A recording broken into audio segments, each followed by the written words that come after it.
దేవునికి స్తోత్రం. హల్లెలూయా. విలాప వాక్యములు 3వ అధ్యాయము 18 నుంచి 21 వచనాల వరకు ఇర్మియా రాసినటువంటి మాటలు మనం చూస్తూ ఉన్నాము. ఈ మాటలు మనం జాగ్రత్తగా గమనించినట్లయితే నిరాశలో ఉన్నటువంటి వారికి ఆశను, లేకపోతే దుఃఖంలో ఉన్నవారికి నిరీక్షణ కలిగించేటువంటి మాటలుగా జ్ఞాపకం చేస్తున్నాడు. ఎందుకంటే ఇర్మియా రాసినటువంటి మాటలు సుమారుగా 500 చిల్లర బీసీలో, అంటే క్రీస్తు పూర్వం 500 చిల్లరలో రాయబడ్డటువంటి మాటలు. ఆ మాటలు రాయటానికి కారణం ఏంటంటే బబులోను రాజు అయినటువంటి నెబుకద్నెజరు ఇశ్రాయేలు జనాంగాన్ని చెరలోకి కొనిపోయాడు. ఆయన కొనిపోయినప్పుడు వారి జీవితాలు ఎలాగున్నాయంటే బహు దుర్భరమైన పరిస్థితుల్లో ఉన్నాయి. చెరలో కొనిపోబడ్డటువంటి వారితో ఆయన మాట్లాడుతూ ఉన్నాడు.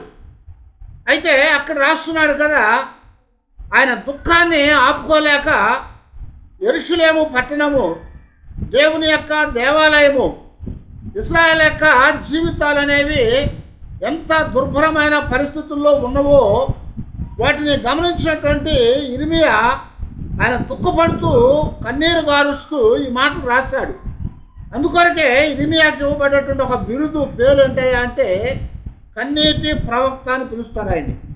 కారణం ఏంటంటే ఎప్పుడూ కూడా తన కన్నుల్లో నుంచి నీరు తన చెంపల మీదుగా కారుతూ ఉంటాయట. ఎప్పుడూ తన కన్నీరు కారుతానే ఉంటుంది. దేవుని యొక్క మాటలు విన్న తర్వాత దేవుని మాటలు తన ప్రజలకి వినిపిస్తూ ఆయన జీవితంలో ఆయన పొందినటువంటి ఆ వేదన, ఆయన పొందినటువంటి దుఃఖము, విలాపం అనేది ఇక్కడ పుస్తకంలో రాశాడు. అయితే ఇక్కడ వారి యొక్క జీవితాల్లో ఎలా ఉన్నారా అంటే ఇప్పుడు దేశం అనేది లేదు, దేవాలయం అనేది లేదు, జనాంగం అనేవారు లేరు. అందరూ కూడా ఏమైపోయారంటే ఏమీ లేనటువంటి నిరాశలో ఉండిపోయారు. వారి జీవితాల్లో నిరీక్షణ అనేది లేకుండా పోయింది. వారు దుఃఖపడతా బాధపడతా ఉన్నటువంటి పరిస్థితుల్లో దేవుని యొక్క మాటలు ఇశ్రాయేలుకు అందిస్తూ ఈ మాట రాస్తున్నమాట. అని అంటున్నాడు కదా, నాకు బలము ఉడిగను అనుకుంటేనే యెహోవా యందు నాకిక ఆశ లేవనుకుంటుని, నా శ్రమను, నా దురవస్థతను, నేను త్రాగిన మాచిపత్రను చేదును జ్ఞాపకము చేసుకొనుము అని చెప్తున్నాడు. ఎవరికి చెప్తున్నాడు? దేవునికి మాట్లాడుతున్నాడు. ప్రభువా, ఇప్పుడుగో మా బలం ఉడికిపోయింది, మా జీవితాల్లో ఇక దేవుని మీద మాకు ఎలాంటి ఆశ అనేది లేకుండా పోయింది అనుకున్నారట. దేవుని మీద ఆశ లేకపోతే ఏమవుతుందంటే నిరాశలోనికి వెళ్ళిపోతారు. దేవుని మీద ఆశ లేకపోతే, దేవుని మీద నిరీక్షణ లేకపోతే మన జీవితాల్లో దుర్భరమైన పరిస్థితి ఏర్పడుతుంది అన్నమాట. అందుకొరకే బైబిల్లో 2 మాటలు ఒకేలాగా అనిపించవచ్చు. ఏదంటే విశ్వాసం అనేది, నిరీక్షణ అనేది. విశ్వాసం అనేది వేరు, నిరీక్షణ అనేది వేరు. ఎందుకంటే విశ్వాసం అనేది ఏంటంటే విశ్వాస జీవితంలో బలాన్ని ఇచ్చేది విశ్వాసం. కానీ నిరీక్షణ అనేది ఏమీ లేదనుకున్నటువంటి వారి జీవితాలకి ఒక ఆశను కలిగించేది. కనుక ఇక్కడ దేవుని ప్రజలైన వారు ఉన్నటువంటి పరిస్థితిని బట్టి మాకు ఇంకా ఆశ లేదు, మా జీవితాల్లో నిరీక్షణ లేదు, మేము ఇంకా ఏమైపోయామంటే నిర్జలమైపోయామని చెప్పి అనుకుంటా ఉన్నారన్నమాట. వారికి ఇర్మియా దేవునితో మాట్లాడిన మాటలు జ్ఞాపకం చేస్తున్నాడు.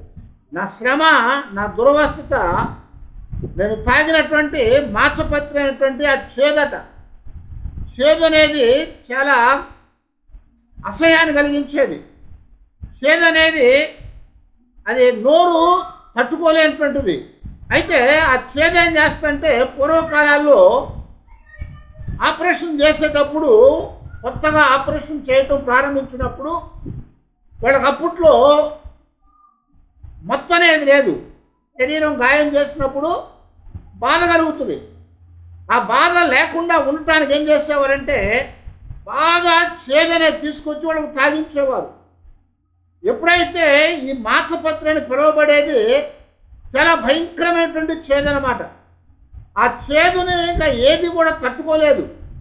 ఆ చేదు తీసుకోగానే ఏమవుతుందంటే నోటితో పాటు లోపలికి వెళ్ళినటువంటి శరీరం అంతా కూడా మొద్దుబారినట్టు అయిపోతుంది అనమాట. అప్పుడు ఆపరేషన్ చేసేవారు. అందుకొరకే యేసుక్రీస్తు వారికి కూడా చేదునిచ్చారు. ఎప్పుడు ఆయన సిలువలో వేలాడుతున్నప్పుడు ఆ ఖైదీలకి సిలువ వేసేటువంటి ఆ యొక్క వ్యక్తులకు ఏం చేస్తారంటే చేదునిచ్చేవారు. చేదుని ఎందుకు ఇస్తున్నారంటే వారికి శరీరము గాయం చేయబడుతుంది, శరీరం అంతా కూడా కొట్టబడుతుంది, శరీరం అంతా కూడా బాధను అనుభవిస్తూ ఉంటుంది. కానీ ఇక్కడ మనం జాగ్రత్తగా చూస్తున్నప్పుడు ఈ మాంసపత్రి అనేటువంటిది భయంకరమైన చేదు. ఆ చేదు అనేది ఏదయ్యా అంటే మన జీవితాల్లో శ్రమకు గుర్తుగా ఉంటుంది.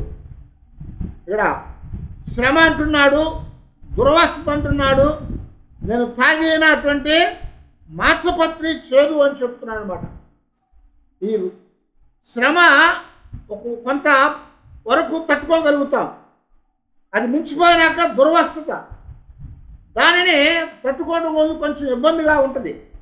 ఆ తర్వాత ఏమన్నా అంటే చేదైనటువంటి మాంసపత్రి తాగినటువంటి పరిస్థితి, అంటే శరీరం అంతా కూడా తెలివి లేకుండా, అంటే ఎలాంటి స్పర్శ లేకుండా తిమ్మిరెక్కిపోద్ది. ఆ పరిస్థితుల్లో మానవుని యొక్క జీవితం అనేది ఎంతో భయంకరంగా ఉంటుంది. ఇశ్రాయేలు జీవితాలు అలాంటి పరిస్థితుల్లో ఉన్నాయి. ఇప్పుడు వారికి దేవుని మీద నమ్మకం పోయింది, దేవుని మీద నిరీక్షణ పోయింది, దేవుడి మీద విశ్వాసం పోయింది. కనుక వాళ్ళు ఏమనుకున్నారంటే ఇక మాకు యెహోవా యందు ఆశ లేదనుకుంటా ఉన్నారు.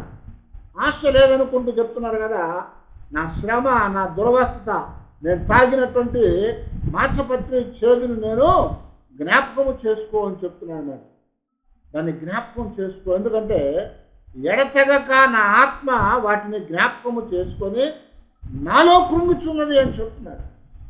వాటిని జ్ఞాపకం చేసుకున్నప్పుడల్లా ఏమవుతుందంటే హృదయము కుంగిపోతూ ఉంటుంది అన్నమాట. అందుకొరకే ఆ శ్రమలో కుంగినప్పుడు నా ప్రాణమా నీవేళ కుంగి ఉన్నావు, దేవుని యందు నిరీక్షణ ఉంచని చెప్తున్నాడు. దేవుని మీద నిరీక్షణ అనేది పోకుండా మనం ఉండాలి. ఎలాంటి శ్రమ అయినా, ఎలాంటి దుర్వస్థత అయినా, ఎంతటి చేదు అనుభవంతో ఉన్నటువంటి ఆ జీవితం అయినా సరే దేవుడు అంటున్నాడు, ఆయనందు నిరీక్షణ ఉంచినట్లయితే, ఆయనందు విశ్వాసం ఉంచినట్లయితే, ఆయన కొరకు ఎదురు చూసినట్లయితే ఆయన మన జీవితాలకు కావాల్సినటువంటి గొప్ప విడుదలిచ్చేవాడు అని జ్ఞాపకం చేస్తున్నాడు. ఆ విడుదల ఆయన ద్వారానే మనకు కలుగుతుంది. అందుకే ఏమన్నాడు ఇక్కడ, ఎడతెగక నా ఆత్మ వాటిని జ్ఞాపకము చేసుకొని నాలో కుంగి ఉన్నది, అది నాకు ఇంకా జ్ఞాపకముగా ఉన్నది కదా అని చెప్తున్నాడు. అయితే నేను దీన్ని జ్ఞాపకము చేసుకొనగా నాకు ఆశ పుట్టుచుంది. హల్లెలూయా. ఏమనండి, దాన్ని జ్ఞాపకం చేసుకుంటా ఉంటే ఆశ పుడుతుందట. బాధను జ్ఞాపకం చేసుకుంటే ఆశ కలుగుతుందా? బాధను జ్ఞాపకం చేసుకుంటా ఉంటే నిరీక్షణ కలుగుద్దా, విశ్వాసం కలుగుద్దా అంటే కలగవు. కానీ ఇప్పుడు ఇర్మియా చెప్పిన మాటలు ఏంటంటే అవి మీరు జ్ఞాపకం చేసుకోండి. అవి జ్ఞాపకం చేసుకున్నప్పుడు మీ జీవితాలు ఏమవుతాయా అంటే వాటిని జ్ఞాపకం చేసుకునే కొద్ది మీకు ఆశ కలుగుద్ది, ఆశ పుట్టుందని చెప్తున్నాడు. దేవుడు మన జీవితాల్లో ఆశను పుట్టించేవాడట. కాబట్టి దేవుని యొక్క సన్నిధిలో ఎల్లప్పుడూ కూడా మనము ఆ నిరీక్షణ అనేది కోల్పోయేటువంటి వారంగా ఉండకూడదు. రోమాపత్రికలో 5వ అధ్యాయంలో 3 నుంచి 4 వచనాలు, అంతేకాదు శ్రమ ఓర్పు పరీక్షను, పరీక్ష నిరీక్షణను కలుగు చేయనని ఎరిగి శ్రమల యందును అతిశయపడుదుము. హల్లెలూయా. ఏమనండి, మన జీవితాల్లో ఎప్పుడైతే శ్రమ కలుగుతుందో ఆ శ్రమ ద్వారా మనకేం రావాలంటున్నాడు? ఓర్పు రావాలి. ఆ ఓర్పు ద్వారా ఏమవుతుందా అంటే పరీక్షల్లో నిలబడిన వారం అవుతాం, పరీక్షలో నిలబడిన వారం అవుతాం. పరీక్షలో ఎప్పుడైతే నిలబడగలుగుతామో అప్పుడేమవుతుందా అంటే మన జీవితాల్లో నిరీక్షణ కలుగుతుంది అని చెప్తున్నాను అన్నమాట. ఆ నిరీక్షణ మనకెప్పుడు కూడా మరలా శ్రమ అనేది మనకు రాకుండా అది మనల్ని బలపరిచేదిగా ఉంటుంది అని జ్ఞాపకం చేస్తున్నారు. అందుకొరకే శ్రమ కలిగినప్పుడు మనము కుంగిపోకూడదు. శ్రమ కలిగినప్పుడు, బాధ కలిగినప్పుడు, దుఃఖం వచ్చినప్పుడు, మన జీవితాల్లో దుర్భరమైన పరిస్థితి ఎదురైనప్పుడు మనం కృంగిపోకూడదు. యోబు గ్రంథంలో రాస్తూ ఉంటాడు, సామెతల్లో జ్ఞాపకం చేస్తూ ఉంటాడు, ఇదిగో నువ్వు శ్రమ దినమందు కృంగినేళ్ళ నువ్వు చేతగాని వాడు అవుతావు అని చెప్తున్నాడు. అందువల్ల ఇర్మీయా కూడా అదే చెప్తా ఉన్నాడు వాళ్ళకి. ఎందుకు మీరు బాధపడుతున్నారు? ఎందుకు మీరు కృంగిపోతూ ఉన్నారు? ఎందుకు మీరు అలాగా ఇబ్బంది పడుతూ ఉన్నారు? ఇదిగో దేవుని యందు మీరు నిరీక్షణ ఉంచండి, దేవుని మీద మీరు ఆనుకుని ఉండండి. దేవుడు మీ జీవితాలకి కావాల్సినటువంటి ఆ గొప్ప విడుదలిచ్చేవాడు అన్నటువంటి వాస్తవాన్ని ఇక్కడ దేవుని వాక్యంలో మనకి జ్ఞాపకం చేస్తున్నమాట. ఇక్కడ భక్తులు దావీదు యొక్క జీవితాన్ని గమనించినప్పుడు, ఇశ్రాయేళ్ల జీవితాన్ని మనం గమనించినప్పుడు వాళ్ళకు వచ్చినటువంటి శ్రమలు అన్నీ ఇన్ని కావని చెప్తున్నాను. దావీదు యొక్క జీవితం చాలాసార్లు మనం జ్ఞాపకం చేసుకున్నాం. ఎన్నో శ్రమలు వచ్చినాయి. పౌలు గారి జీవితాన్ని మనం జ్ఞాపకం చేసుకున్నాం. ఎన్నో శ్రమలు కలిగినాయి. అప్పుడు 2 కొరింథీయులకు రాసిన పత్రిక 12వ అధ్యాయంలో మనకు ఆ శ్రమలన్నీ కూడా వివరించుకుంటూ వచ్చాడు ఆయన. అలాంటి శ్రమలు మరి ఎవరికీ కలగలేదు. వాటిని బట్టి ఆయన అంటున్నాడు కదా, ఇన్ని శ్రమలు కలిగినా సరే నేను సంతోషిస్తున్నాను, నేను ఆనందిస్తున్నాను. అయితే మనం కూడా ఎలాంటి వారమయ్యా అంటే, మనం కూడా నూతన ఇశ్రాయేలు అని పిలువబడ్డటువంటి వారము. ఇశ్రాయేలు ఎలాగున్నారో మనం అలాగే ఉన్నాము, అవునా? వాళ్ళు శారీరకంగా అలాంటి పరిస్థితుల్లో ఉన్నారు, అలాంటి కార్యాలు చేశారు. మనము కూడా ఆత్మ సంబంధంగా నూతనమైన ఇశ్రాయేలును పిలువబడ్డాము. కానీ ఆ ఇశ్రాయేలుకు ఉన్నటువంటి లక్షణాలే మన జీవితాల్లో కూడా ఉన్నాయి. ఎన్నోసార్లు దేవునికి వ్యతిరేకులుగా అవుతూ ఉన్నాం, ఎన్నోసార్లు దేవుని మీద సణుగుతూ ఉన్నాం, ఎన్నోసార్లు దేవుణ్ణి విడిచిపెట్టి వెనక్కి వెళ్ళిపోతూ ఉన్నాం. ఎన్నో పర్యాయాలు మన జీవితాల్లో దేవుడు కాదనుకొని మన ఇష్టానుసారమైనటువంటి వాటికి మనం మొగ్గు చూపుతూ ఉంటాము. కానీ దేవుడు వారిని ఎలాగైతే ఓర్చుకున్నాడు, అలాగే మన ఏళ్ళు కూడా తన ఓర్పును చూపిస్తూ ఉన్నాడు. తన యొక్క ఆ గొప్ప వాత్సల్యాన్ని మనకి చూపుతూ ఉన్నాడు. అదే ఇక్కడ మరి విలాపాల్లో మనం చదివినట్లయితే 22వ వచనంలో మనకు అక్కడ రాస్తూ ఉన్నాడు, యెహోవా కృపగలవాడు, ఆయన వాత్సల్యత ఎడతెగక నిలుచున్నది కనుక మనము నిర్మూలము కాకున్న వారము. ఆయన వాత్సల్యాన్ని చూపిస్తున్నాడు. ఆ వాత్సల్యం ఏం చేస్తుందట, మనలో అంటే మన జీవితాల్లో మనము నిర్మూలము చేయబడకుండా ఉంటున్నాము. దేవుని యొక్క వాత్సల్యం, దేవుని యొక్క కృప మన జీవితాల్లో ఏమిస్తుందట, అది వాత్సల్యాన్ని కలిగి చేస్తూ ఉంది. ఆ యొక్క ఆ వాత్సల్యం మన జీవితాలకి నిలబడి ఉండేట్లుగా చేస్తుందంట. అది మనము కనపడకుండా పోకుండా, అంటే నిర్మూలము చేయబడిన వారంగా ఉండకుండా మనం ఉన్నటువంటి వారంగానే చేయబడేట్లుగా అది మన పక్షాన ఉందని చెప్తున్నాడు అన్నమాట. అది అనుదినము నూతనముగా ఆయన వాత్సల్యత పుట్టుచున్నది అని చెప్తున్నాడు. అనుదినము కూడా నూతనంగా ఆయన వాత్సల్యత పుడతా ఉంది. ఎప్పటికప్పుడు దేవునికి వాత్సల్యత కలుగుతూ ఉందట. ఆ వాత్సల్యం ఏం చేస్తూ ఉంది, మనల్ని కాపాడుతూ ఉంది. ఆ వాత్సల్యం ఏం చేస్తూ ఉంది, మనల్ని బలపరుస్తూ ఉంది. ఆయన బిడ్డలుగా ఉన్నప్పుడు, ఆయన ఎంత విశ్వాసం ఉంచినప్పుడు ఆయన మనల్ని కాపాడే బాధ్యత ఆయనకు ఉన్నది. అందుకొరకే కీర్తన 30:23 వచనం చెప్తా ఉంటాడు భక్తుడు, యెహోవా భక్తులారా మీరందరూ ఆయనను ప్రేమించండి, ఎందుకంటే యెహోవా విశ్వాసులను కాపాడేవాడు అని చెప్తున్నాడు. యెహోవా విశ్వాసులను కాపాడేవాడు కనుక ఆయనందు భయభక్తులు గలవారులారా మీరందరూ కూడా ఆయన్ని ప్రేమించండి అని ఇక్కడ ఆయన సెలవిస్తూ వచ్చాడు. ఆ పైన 21 కూడా చదువుతాం చూడండి. ప్రాకారము గల పట్టణములో యెహోవా తన కృపను ఆశ్చర్యకరముగా నాకు చూపించి ఉన్నాడు. ఆయన స్తుతినందును గాక, భీతి చెందిన వాడనై నీకు కనపడకుండా నేను నాశనమైతిని అనుకుంటుని, అయినను నీకు నేను మొర్రపెట్టగా నీవు నా విజ్ఞాపనల ధ్వనిని ఆలకించుతివి. హల్లెలూయా. ఎందుకంటే కొన్ని పర్యాయాలు మనం శ్రమలో, బాధలో, దుఃఖంలో, కష్టంలో ఉన్నప్పుడు దేవుడు మనకు అంతగా కనపడ్డట్టుగా ఉండడు. దేవుడు మనల్ని విడిచిపెట్టేసాడేమో అనుకుంటూ ఉంటాము. కానీ దేవుని వాక్యం ఏం చెప్తుందంటే దేవుడు ఎప్పుడు కూడా మనల్ని విడిచిపెట్టేవాడు కాడు అంటున్నాడు. ఇప్పుడు కూడా మనల్ని ఎడబాసేవాడు కాదు. పాత నిబంధనలో చెప్పిన మాట ఏంటి? దేవుడు యెహోవా నిన్ను విడవడు, ఎడబాయడు అన్నాడు. కానీ కొత్త నిబంధన ఏమని చెప్తున్నాడు? యెహోవా దేవుడు నిన్ను ఎన్నడూ విడవడు, ఎన్నడూ కూడా ఎడబాయడు అని మాట్లాడుతున్నాడు. ఎన్నడూ విడవడు, ఎన్నడూ కూడా ఎడబాయడు అని చెప్తున్నాడు. ఎందుకనంటే ఆయన నిత్యము మనతో ఉండేవాడు. అందుకని ఆయనకన్నా పేరేంటి? ఇమ్మానుయేలు.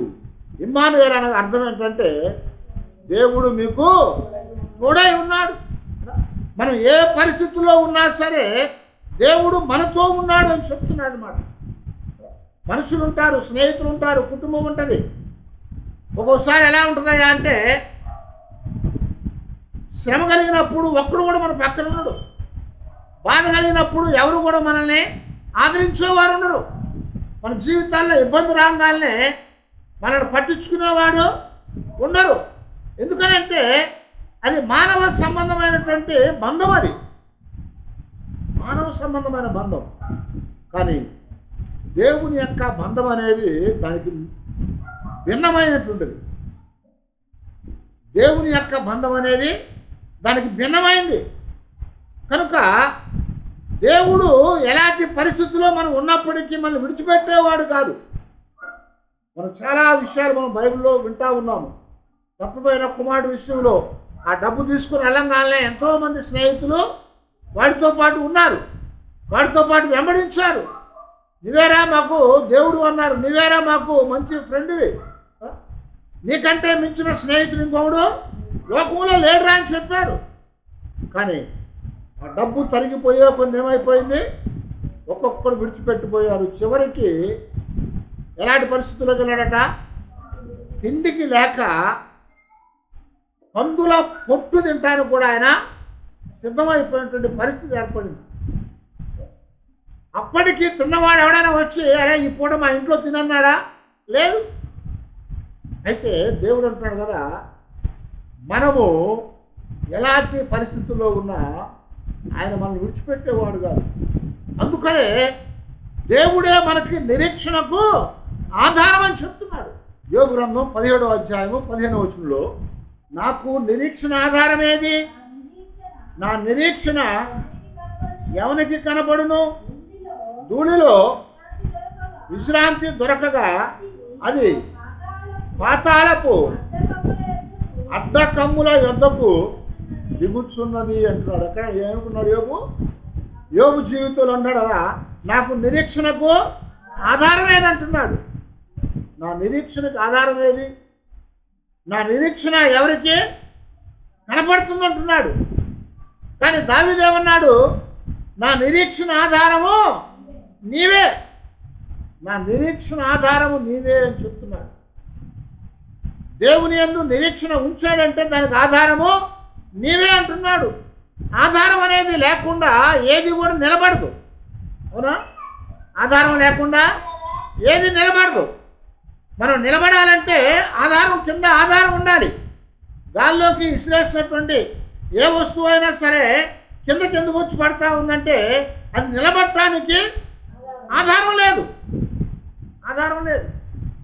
కానీ దావీదు యొక్క జీవితంలో అయితే నా నిరీక్షణ ఆధారము నీవే దేవా, నా దాగుచోటు నీవే ప్రభువా, నాకు నిరీక్షణకు ఆధారం నీవే, నేను దాగి ఉండేటువంటి ఆ స్థలము నీవే, నాకు ఏది వచ్చినా సరే నువ్వు నన్ను దాచేవాడివి, నన్ను కప్పి ఉంచేవాడు అని చెప్తా ఉంటాడు. నా చుట్టూ కూడా నువ్వు ఆవరించి ఉండేవాడు అని చెప్తున్నాడు. అందుకని దావీదు అంటాడు, దేవా అదిగో నువ్వు నా ప్రక్కన ఉన్నావు, నా ముందు ఉన్నావు, నా వెనక ఉన్నావు, నా పైన ఉన్నావు, నా చుట్టూ కూడా ఆవరించి ఉన్నావు అంటున్నాడు. ఆయన ఆవరించి ఉన్నాడు, ఆయన మన చుట్టూ ఆవరించున్నాడు కనుక ఆయన మనల్ని ఆయన లోపల దాచిపెట్టాడు. ఆయన మన లోపల దాచిపెట్టాడు కనుక మనం ఎల్లప్పుడూ కూడా దేవుని యొక్క సన్నిధిలో ఆయనతో పాటు మనం ముందుకు సాగటానికి ఆ నిరీక్షణకు ఆధారం ఇచ్చాడు ఆయన అని చెప్తున్నారు. ఆ నిరీక్షణకే ఆధారం ఇచ్చాడు. ఆ నిరీక్షణ ఆధారము ఆయనే ఉన్నాడు. కాబట్టి ఇక్కడ మరి ఇర్మియా ఇశ్రాయేలుతో ఏమని చెప్తున్నాడు? అదిగో మీరు బాధపడద్దు, మీరు శ్రమ కలిగిందనుకోవద్దు, దుర్వస్థ వచ్చిందనుకోవద్దు, మీరు మాంసపత్రి చేదుని మీరు త్రాగారనుకోవద్దు. అయినా సరే వాటిని మీరు జ్ఞాపకం చేసుకుంటా ఉంటే ఏమవుదట? మీకు ఆశ పుట్టుద్ది అని చెప్తున్నారు. మీకు ఆశ పుట్టుద్ది. ఎందుకని ఆశ పుట్టుందయ్యా అంటే, యెహోవా కృపగలవాడు, ఆయన వాత్సల్యత ఎడతెక్క నిలిచేది కాబట్టి మనము నిర్మూలము కాకుండా ఉంటాము అని చెప్తున్నారు. నిరీక్షణ అనేది లేకపోతే, ఆశ అనేది లేకపోతే మానవుడు జీవించి ఉండలేడు. మానవుడు ఆశాజీవి. రేపు అనే ఆశ లేకపోతే ఈరోజు చచ్చిపోతాడు. అదన్నా, రేపు అనే ఆశ లేకపోతే ఈరోజు చచ్చిపోతాడు, రేపు చచ్చిపోయేవాడు కదా. కాబట్టి ఆశ అనేది లేకపోతే నిరీక్షణ అనేది మనల్ని బ్రతికించేది, అది మనకి జీవాన్ని ఇచ్చేది, అది మన జీవితాల్లో మనల్ని బలపరిచేది. అది దానికి ఆధారం ఏదయ్యా అంటే దేవుడే అని జ్ఞాపకం చేస్తున్నారు. మనం ఇలాంటి పరిస్థితుల్లో ఉన్నప్పటికీ దేవుడు మన ఎడల ఆయన కృపనిచ్చేవాడుగా ఉన్నాడు, ఆయన వాత్సల్యతనిచ్చేవాడుగా ఉన్నాడు, మనం నిర్మూలం కాకుండా ఆయన కాపాడేవాడుగా ఉన్నాడు. ఆయన కృప, ఆయన వాత్సల్యత అది అనుదినము కూడా నూతనంగా దేవునికి పుడతానే ఉంటుంది. నూతనముగా అనుదినము ఆయనకి వాత్సల్యత పుడతానే ఉంటుందట. వాస్తవానికి మనుషులుగా మనం ఎవరికైనా కొంత జాలి చూపించామనుకోండి, ఎంతవరకు చూపించగలుగుతామో కొన్ని పర్యాయాలు చూపిస్తాం కదా. ఒకసారి, 2 సార్లు లేదా 10 సార్లు ఇలా చూపించవచ్చు. ఇక అదే పనికి జాలి చూపిస్తూ ఉంటారా? ఇప్పుడు మానవులు ఏంటంటే కొంత లిమిటేషన్ దాటిపోయిన తర్వాత, హద్దు దాటిపోయిన తర్వాత ఇంకా జాలి చూపలేరు వాళ్ళ ఎండ. కానీ దేవుడు మాత్రము ఆయన హద్దు అనేది లేకుండా మన ఎడల తన వాత్సల్యతను చూపుతానే ఉన్నాడని చెప్తున్నాడు. ఆయన వాత్సల్యతనిచ్చి మన జీవితాల్లో ఆయన మనల్ని క్షేమంతో నింపటానికి ఆయన మనతో ఉంటాను అని చెప్పాడు. ఆయన ఇమ్మానుయేలుగా పిలువబడినటువంటి వాడు.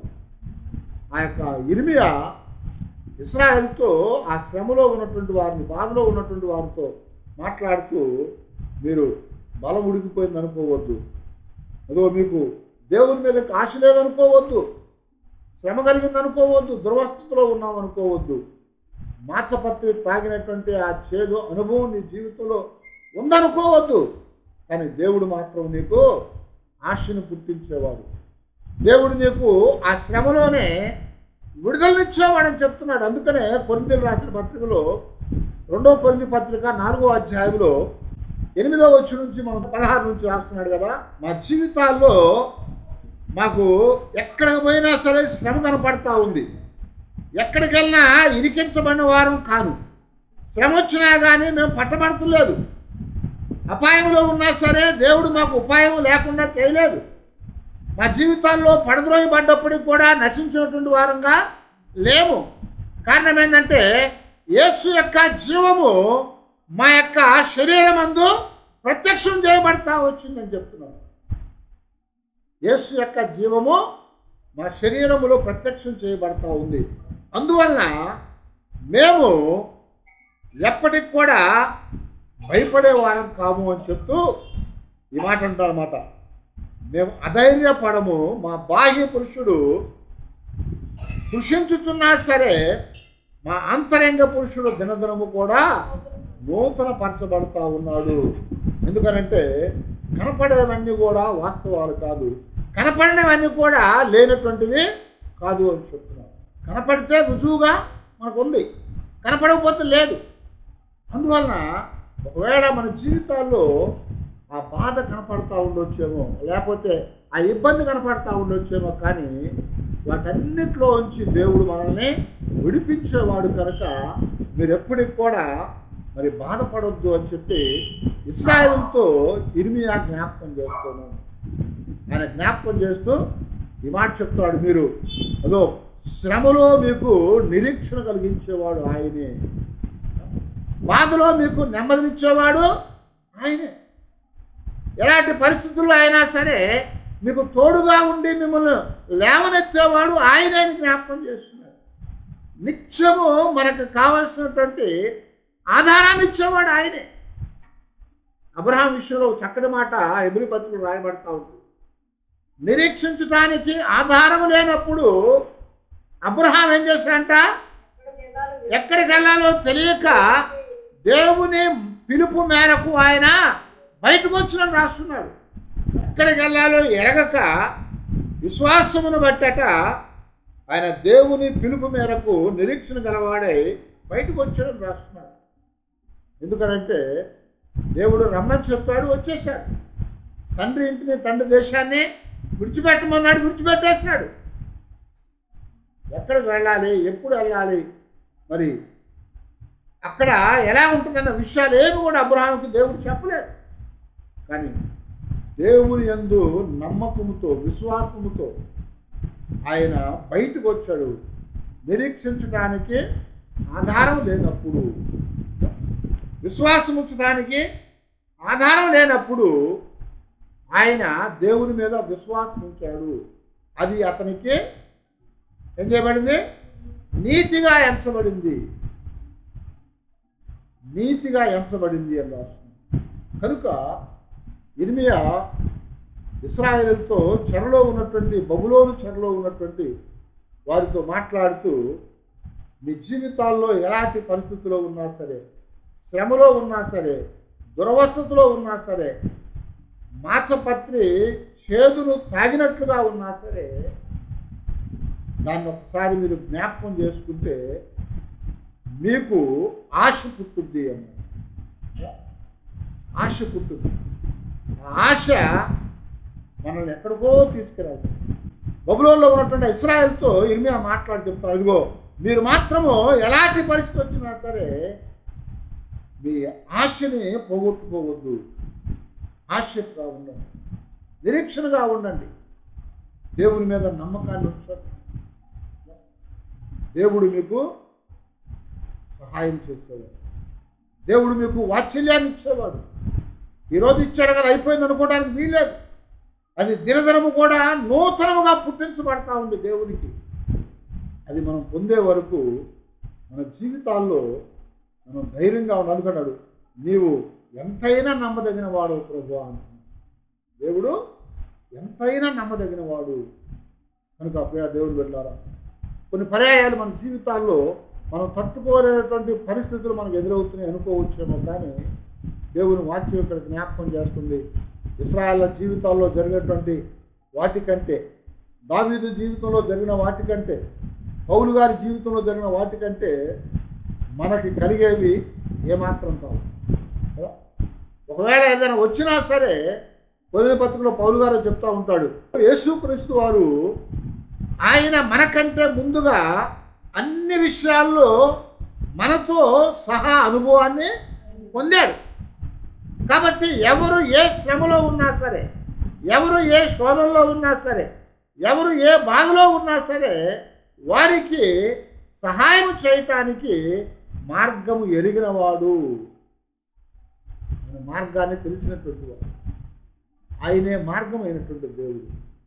కనుక మనం కూడా ఎప్పుడు ఆ నిరీక్షణ అనేది విడిచిపెట్టకుండా శ్రమలో బాధల్లో కష్టంలో ఉన్నప్పుడు దేవుని యొక్క మీద మనకున్న ఆశ కోల్పోకుండా ప్రభువుతో పాటు ముందుకు సాగుదాం.